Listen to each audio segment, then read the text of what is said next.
ముషీరాబాద్ లో పర్యటించిన మంత్రి పొన్నం ప్రభాకర్ పలు అభివృద్ధి కార్యక్రమాలకు శంకుస్థాపన చేశారు. మన గుడి మనబడి కార్యక్రమంలో భాగంగా పలు అభివృద్ధి కార్యక్రమాలకు శంకుస్థాపన చేశారు. ఈ సందర్భంగా మాట్లాడిన పొన్నం విద్యాభివృద్ధికి రాజకీయాలకు ఎటువంటి సంబంధం లేదని అన్నారు. పేద విద్యార్థులకు కార్పొరేట్ పాఠశాలలో బోధించే విద్యకు దిశగా ప్రభుత్వ పాఠశాలలో అందించడం జరుగుతుందన్నారు పొన్నం. రాష్ట్రంలో మరిన్ని పాఠశాలలను వైద్య ఆరోగ్య కేంద్రాలను ఏర్పాటు చేస్తామని స్పష్టం చేశారు. ఈ కార్యక్రమంలో ముషీరాబాద్ ఎమ్మెల్యే ముఠా గోపాల్, హైదరాబాద్ జిల్లా కలెక్టర్, హైదరాబాద్ మేయర్ పాల్గొన్నారు.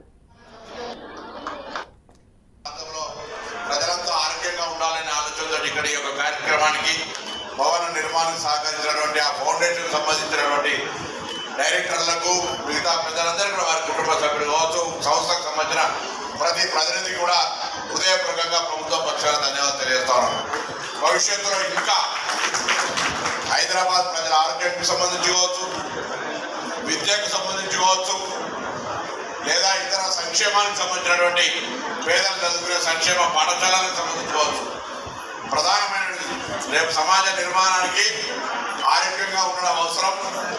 విద్య అతి ముఖ్య. విద్య ఆ కుటుంబంలో ఒక చదువుకున్న వాళ్ళంటే ఆ కుటుంబం మొత్తం కూడా ఎదిగేటువంటి అవకాశం ఉంటుంది. కాబట్టి ఆ రకంగా విద్య, చదువుకోలేనటువంటి వాళ్ళకు కూడా అక్కడ ఉండబడేటువంటి చదువుకునే హాస్టళ్లలో ప్రభుత్వం అనేక రకాలుగా మీకు తెలియదు కాదు, ప్రభుత్వం అనేక నిర్ణయాలు తీసుకుంటున్నప్పటికీ కూడా పెరుగుతున్నటువంటి యొక్క వ్యవస్థలో ఇటువంటి కార్పొరేట్ సోషల్ రెస్పాన్సిబిలిటీ వాళ్ళది కూడా భాగస్వామ్యం ఉంటే అది ఇంకా మరింత బాగుపడుతుంది అనేటువంటి ఆలోచనతో నేను దృష్టికి తీసుకొస్తాను.